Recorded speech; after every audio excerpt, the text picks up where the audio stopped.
Ça y est, c'est le début du projet ZXR 400, donc vous l'avez vu dans la première vidéo que j'ai mis en ligne sur la chaîne.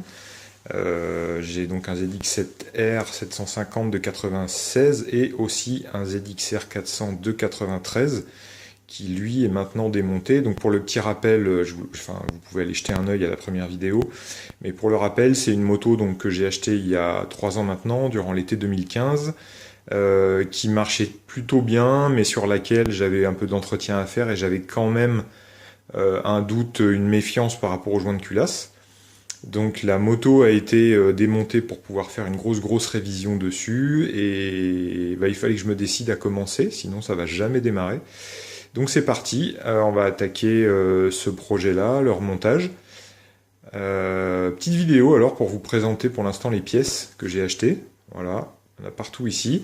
Et je vous fais un petit topo de ce que j'ai acheté et pourquoi. Et on démarre. Donc à la base, la moto me faisait un peu douter sur l'état du joint de culasse. Donc moi je suis parti dans l'idée de réviser la moto, de lui changer le joint de culasse et de vraiment de la refaire propre, mais pas du tout dans l'idée de faire une espèce de restauration, une remise à neuf en rachetant tous les éléments de la moto à neuf. C'est vraiment pas le but. Donc à la base, donc mes craintes sur le joint de culasse font que j'ai acheté effectivement le joint de culasse et pour pouvoir le changer, on fait bouger tout le bloc cylindre, donc le joint d'en base va devoir être changé aussi. Donc, j'ai racheté les deux en neuf Kawasaki. Bon, vous le verrez, hein, de toute façon, il y a quasiment que de la pièce d'origine Kawasaki. C'est des pièces assez importantes, donc j'ai pas voulu mégoter sur l'origine de la camelote. Donc les deux pour traiter, on va dire, pas le principal problème, mais en tout cas le principal doute. Et avec ça, je me suis racheté aussi le joint de cache-culbuteur, puisque ce genre de truc, en général, quand c'est démonté et qu'on le remonte dans l'état, ça finit toujours par fuir assez vite. Donc voilà, ça, c'est les pièces que j'ai achetées pour traiter, on va dire, le problème principal de la moto. Et c'est là que la grosse question se pose, c'est quitte à avoir démonté ma moto, quitte à travailler dessus, qu'est-ce que je vais changer, qu'est-ce que je vais remplacer? Alors le raccourci le plus facile, c'est quitte à ce que tout soit démonté, je refais tout à neuf, et là on se retrouve à dépenser des sommes monstrueuses, et puis qui en valent pas forcément la peine. Donc le truc, c'est d'essayer de trouver l'équilibre. Je me suis ennuyé à démonter la moto jusqu'à un certain point, donc j'en profite pour faire certaines opérations. Et donc moi j'ai décidé pour le coup d'aller un peu plus loin que le simple joint de culasse. Le ZXR 400, ça tourne quand même assez vite niveau moteur, on prend 14 500 tours. C'est des motos qui ont toujours un petit peu de bruit à la distribution, etc. Donc en regardant un peu les tarifs des pièces, j'ai décidé aussi de me pencher sur tout ce qui concerne la distribution. Donc là on retrouve les trois principaux guides de la chaîne de distribution, donc que j'ai racheté en neuf, parce que de mémoire je crois que les prix étaient assez raisonnables. Et surtout là-dedans on trouve une chaîne de distribution neuve. Pareil, je crois que la chaîne neuve origine Kawa elle est à environ 25 euros. J'ai pas voulu, la moto elle a à peu près 38 000 km. J'ai même pas pris le temps de vérifier si ma chaîne actuelle était bonne, etc. Pour le prix, j'ai repris du neuf.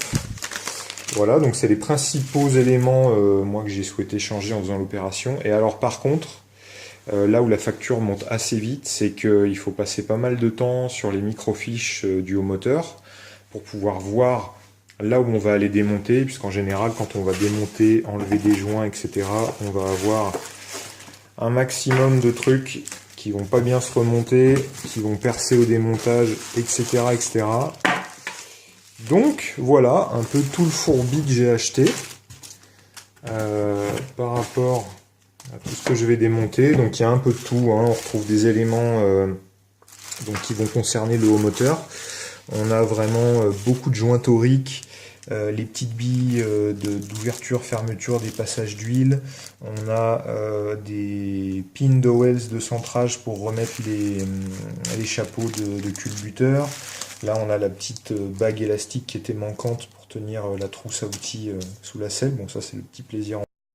Voilà, donc je viens de régler mon petit problème de place pour l'enregistrement. Donc je disais, on a voilà pas mal de billes, de joints toriques, les joints pour les vis de cache-culbuteur, et puis différents éléments au niveau de la fixation de la selle, des choses que j'avais déjà démontées et que j'ai pu voir pas forcément dans un super état. Ici j'ai des appuis bas de réservoir qui étaient coupés sur le mien, qui était en mauvais état. J'ai une durite d'essence qui était en train de craquer.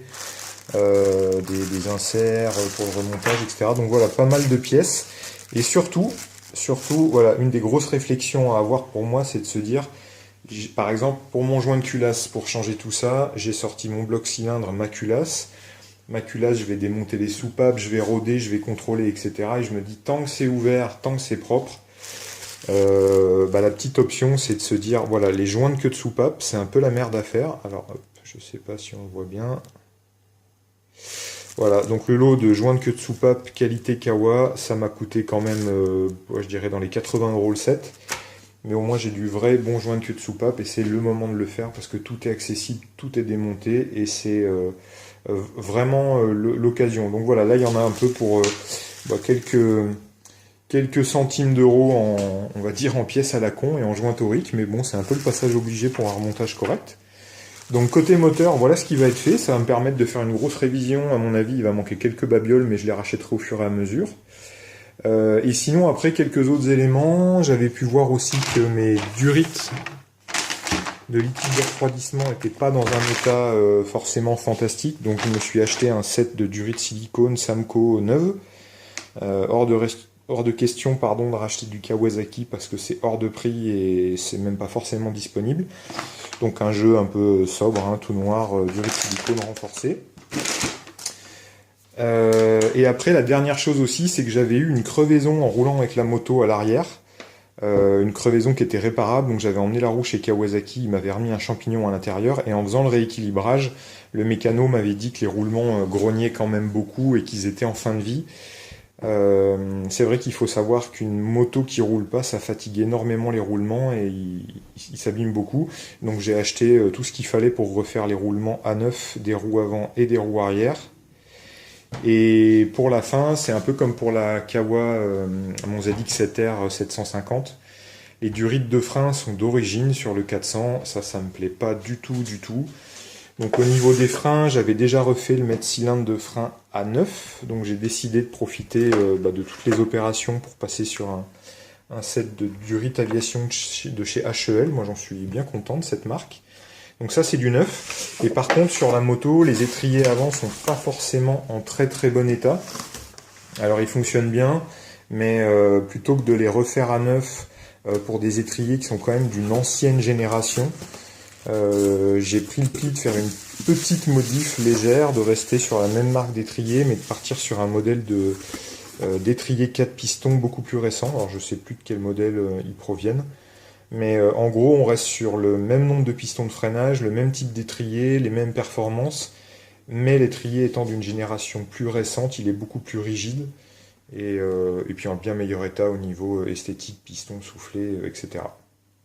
Voilà, donc le but c'est de refaire la grosse révision, le moteur, traiter un peu des choses autour périphériques avec les durites de refroidissement, les durites de frein, des étriers en meilleur état, on refait les roues.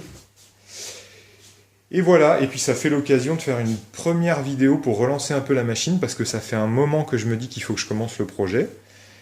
J'essaierai de mettre des titres assez explicites pour que vous puissiez suivre les avancées, et puis j'espère que ça vous plaira. Et je vous garde pour bien plus tard une surprise, une pièce plaisir que je me suis offert.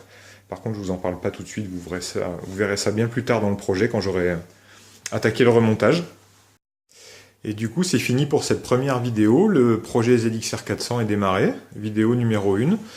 Et puis j'espère que je vais réussir à avoir le temps de vous sortir des épisodes à intervalles pas trop éloignés. Ça serait cool et pour vous et pour le remontage de la moto. Allez, à plus!